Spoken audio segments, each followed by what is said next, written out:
Nuevos documentos revelados en martes por el diario brasileño O Globo, filtrados por el ex agente de inteligencia Edward Snowden, denuncian que la red de espionaje montada por Estados Unidos alcanzó a varios países de América Latina. Me corre frío por la espalda cuando nos enteramos que nos están espiando a todos a través de sus servicios de informaciones. Estados Unidos tiene que terminar con el espionaje. Nos parece que lo que ha sucedido con Evo Morales, lo que ha sucedido con el espionaje, no solamente afecta a un país, sino que afecta a toda la región y por lo tanto la respuesta también tiene que ser de toda la región.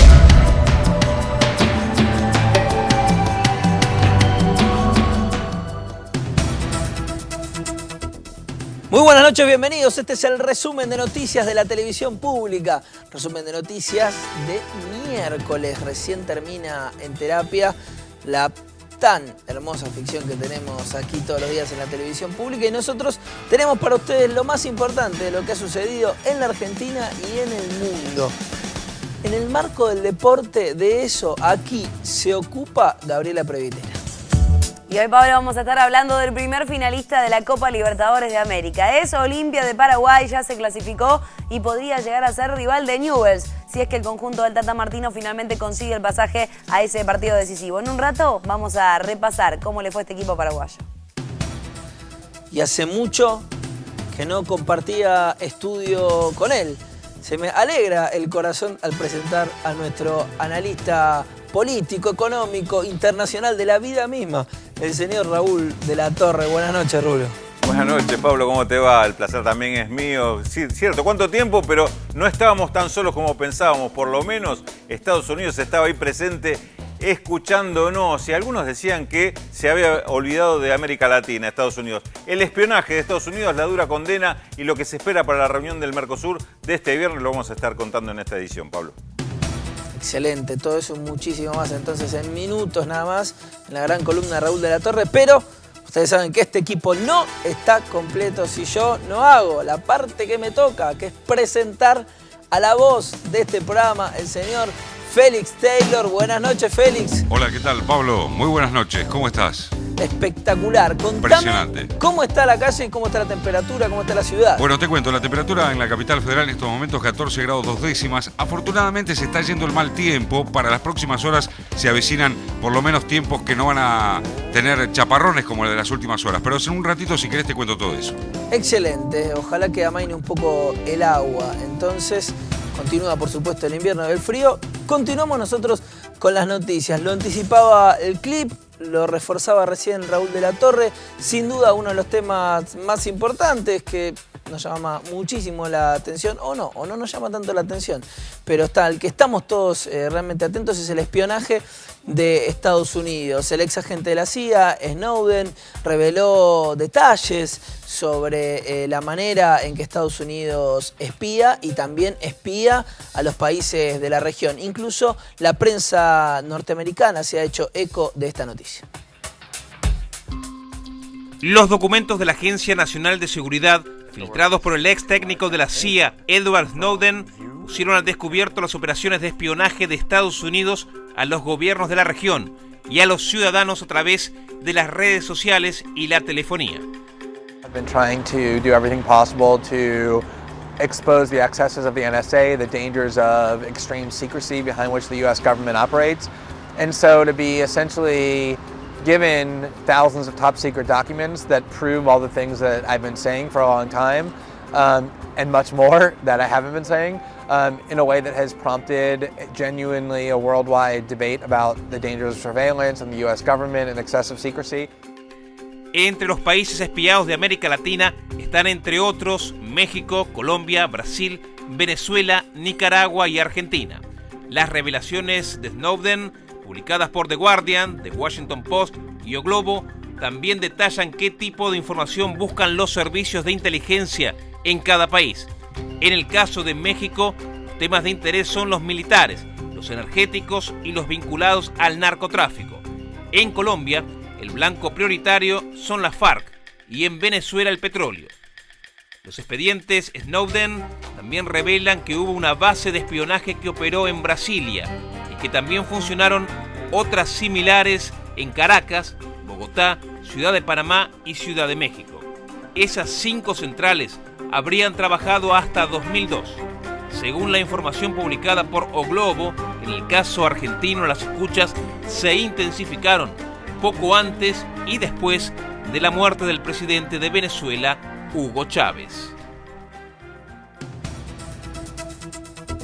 El canciller argentino Héctor Timerman dijo que Estados Unidos tiene que terminar con el espionaje y por otra parte aseguró que el bloque regional se manifestará y hará el reclamo correspondiente en forma conjunta.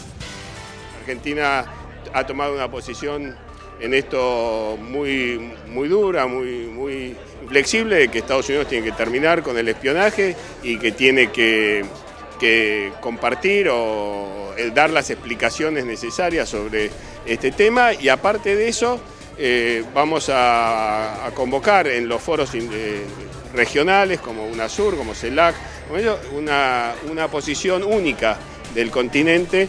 Nos parece que lo que ha sucedido con Evo Morales, lo que ha sucedido con el espionaje, no solamente afecta a un país, sino que afecta a toda la región y por lo tanto la respuesta también tiene que ser de toda la región. Así que en el Mercosur nosotros vamos a llevar esa posición de no ser una respuesta individual de cada país, sino que tiene que ser una respuesta de todo el continente latinoamericano hacia actos que consideramos de suma gravedad.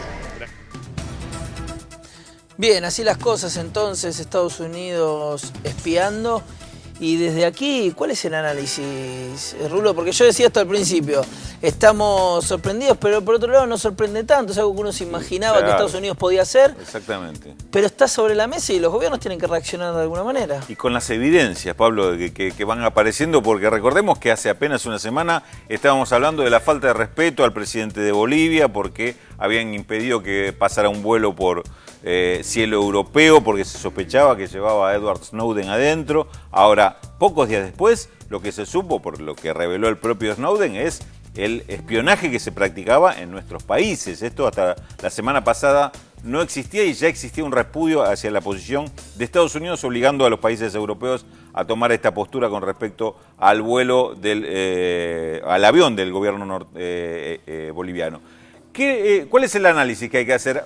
Hay una frase que yo rescato del vicepresidente de Bolivia, Álvaro García Linera, que la semana pasada dijo: quien mejor campaña hace por Evo Morales para la reelección es el gobierno de Estados Unidos, porque con esto lo que hace es unir al pueblo boliviano en torno a su presidente. Yo te diría que esa misma frase se puede aplicar hoy a América Latina. Este tipo de gestos lo que hacen es ponernos a todos los países de la región en un mismo papel de víctima, y esto va a fortalecer todavía más la unidad de América Latina. Hubo un pronunciamiento muy fuerte de algunos miembros de la UNASUR la semana pasada, no todos.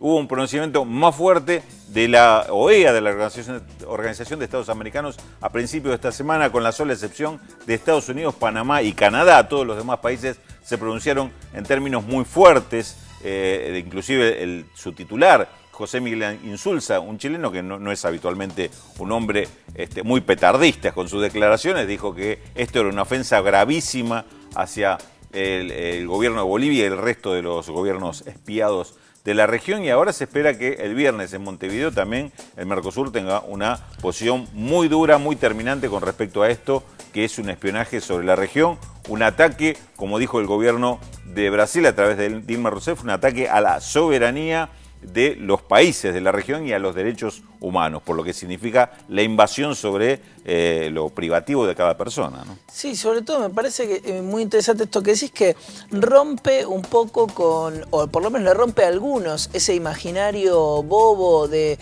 mayor o menor vínculo con Estados Unidos, como pone a todo el mundo en el mismo lugar, ¿no? Decir, bueno, supuestamente Brasil como en esta posición, bueno, Brasil uno de los principales espiados, digamos, Estados Unidos es lo que es, y para todos. Exactamente, y vos fíjate que lo que se va sabiendo de este tipo de espionaje es que no era espionaje por temas de seguridad, espionajes en búsqueda de alguna clave de prácticas terroristas en la región. Había espionaje de todo tipo. Espionaje sobre los gobiernos, sobre las acciones, el intercambio de funcionarios de gobiernos entre sí. Cuando ocurrió la muerte de Hugo Chávez, en esos días se intensificó el espionaje sobre la relación entre Venezuela-Colombia, Venezuela con Brasil, Argentina, Ecuador, que estaban pergeñando nuestros países ante la muerte de un líder como Hugo Chávez. Fíjate vos el interés, lo que pasaba con el petróleo, lo que pasa con la energía de estos países, es decir, también había intereses comerciales, es lo que reveló el diario O Globo esta semana, a partir también de declaraciones de Edward Snowden.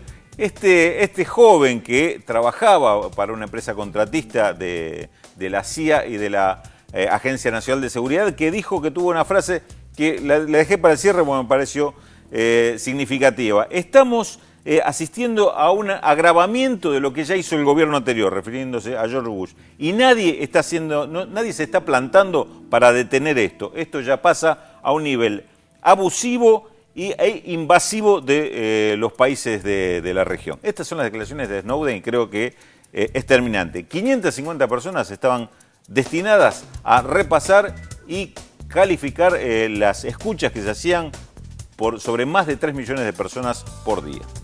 Bueno, esperemos entonces que alguien tome allí conciencia y el Premio Nobel de la Paz, Obama, haga un mea culpa, se haga cargo de esta situación y ver si se modifica, aunque uno creería que seguramente no.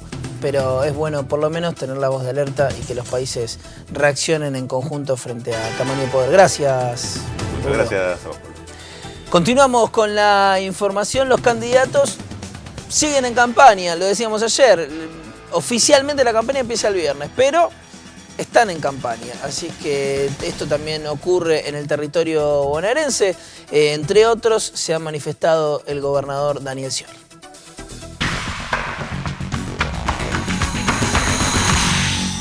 A horas del comienzo formal de la campaña, se sabe que votarán casi 600.000 jóvenes de 16 años y que el viernes ya se podrá consultar el padrón. Por su parte, el Frente para la Victoria dice ser la única fuerza que no cambió, pero que además expresa cuál es su rumbo en cada decisión política. Esta frase, al mismo tiempo, obliga a la oposición a definirse sobre temas que hacen a los logros kirchneristas. Y entre los que no se definen está Sergio Massa, que habla como candidato a presidente sin presentar proyectos para el Congreso. Este error de campaña fue tan evidente que tuvo que salir a bajar el tono con una frase: ser presidente no es una cosa que hoy esté en mi cabeza. Insaurralde, con intendentes como él, revalida el rumbo del gobierno en la política de los municipios. Soñamos con hacer política, ser servidores públicos, de abrazarnos a tener mayor igualdad de oportunidades. Ese sueño que teníamos y esa felicidad que hoy vemos en nuestra gente forma parte de un solo hecho. Amado Boudou es otro que pide definición sobre temas clave. Quien no piensa como nosotros está enfrente, entonces tendría que decir qué piensa respecto a la asignación universal, a la estatización de YPF, a la posibilidad de tener los fondos de los jubilados. No puede separarse. Pero fue el gobernador Daniel Scioli, por estas horas, el disparador directo al eje de campaña de Sergio Massa, con frase tajante. Con el modelo, ¿se está o no se está? Uno, simbólicamente, uno no puede estar, una mujer no puede estar media embarazada, o está o no está. Y esto es lo mismo. Algún intendente por sí solo hubiese podido multiplicar las actividades productivas, hacer crecer a las pymes, bajar los índices de desocupación por sí solo, o yo, como gobernador, por más voluntad que tenga y los mejores colaboradores, lo hubiese podido hacer solo. No, que hacía falta un rumbo.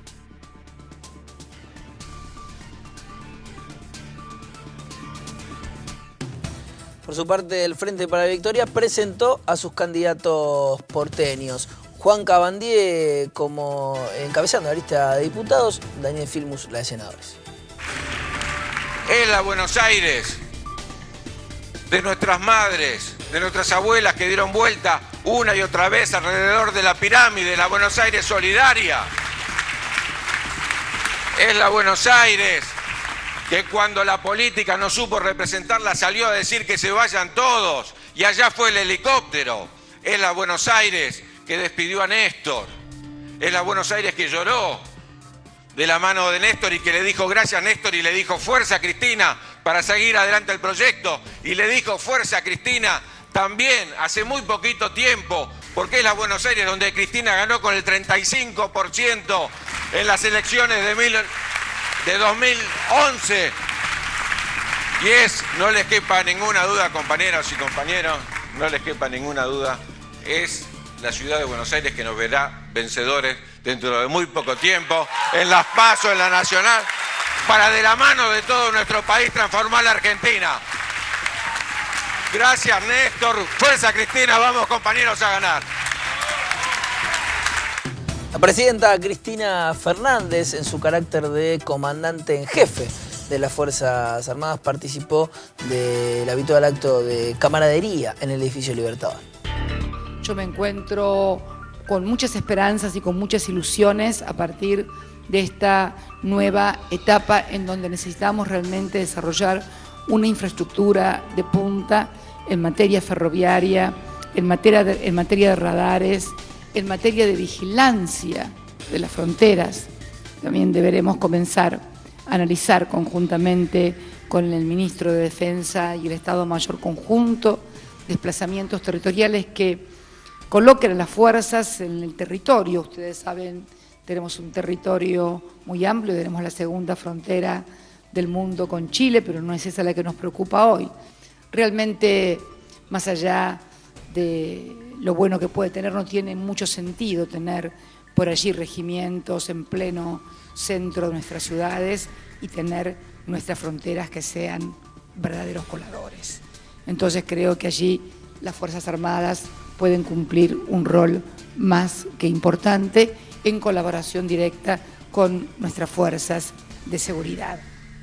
También quería anunciar esta noche en materia de política salarial del personal militar que se ha dispuesto un aumento para todo el personal de las Fuerzas Armadas del 24%, de las mismas características que ha tenido la totalidad del sector público nacional, del cual por supuesto sus Fuerzas Armadas forman parte, el cual se efectivizará el 12% en julio, lo cobrarán los primeros días de agosto, y el 12% lo cobrarán los primeros días de septiembre. Tenemos ahora más información en este picado de noticias.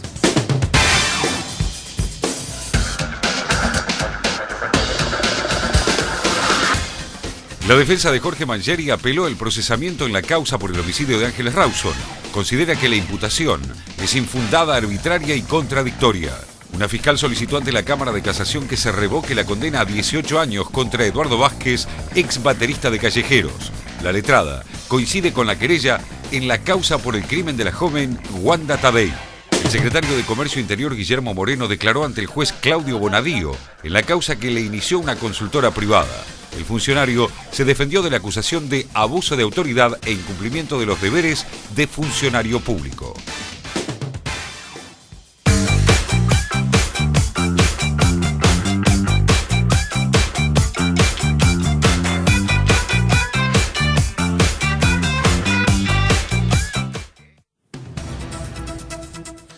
Bien, cambiamos el eje de la información. A partir del acuerdo entre empresarios molineros y el gobierno de comercializar harina a precio diferenciado, se está empezando a conseguir el kilo de pan a 10 pesos. Los supermercados se adherirán también a este valor. De a poquito la gente se va sumando a la iniciativa esta del pan de 10 pesos que implementó el gobierno. ¿Cómo lo tomaron ustedes como sector panadero? Y bien, mientras el precio de la harina baje, a nosotros, a todo el mundo le sirve, va.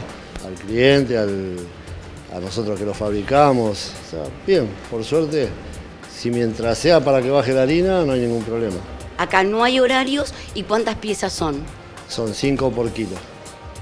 Las piezas son 5 por kilo y no hay horario de venta. O sea, desde que se abre el negocio hasta que se termina el pan ese, hay. Después ese es el pan normal del precio normal, va. ¿Ustedes creen que este precio del pan normal también debería bajar? Y si baja la harina como corresponde, sí. En el futuro va a bajar. O sea, si subió, si baja el precio, tiene que bajar.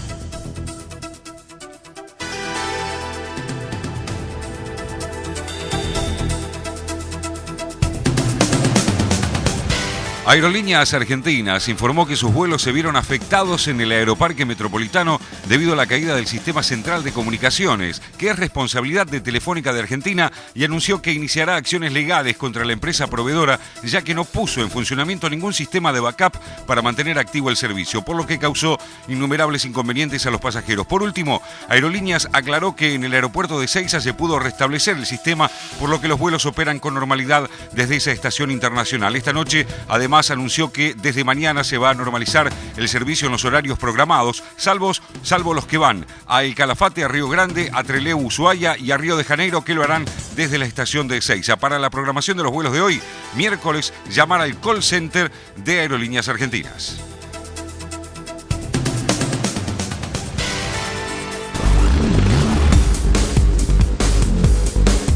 Los deportes en este resumen de noticias.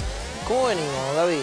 Y venimos bien por ahora. ¿Venimos bien? Venimos bien porque contentos. vamos a tener noticias importantes para los hinchas de Newell's, fundamentalmente, bien, que es el único equipo argentino que por ahora está en semifinales de la Copa Libertadores, que quiere conseguir su pasaje al partido decisivo, donde ya está Olimpia, que ayer ganó 2-1 el global, porque había ganado 2-0 la ida, lo mismo que pasó con Newell's. Perdió ayer frente al conjunto colombiano que enfrentaba por las semifinales el partido de vuelta, y de esta manera pasó igual a la final.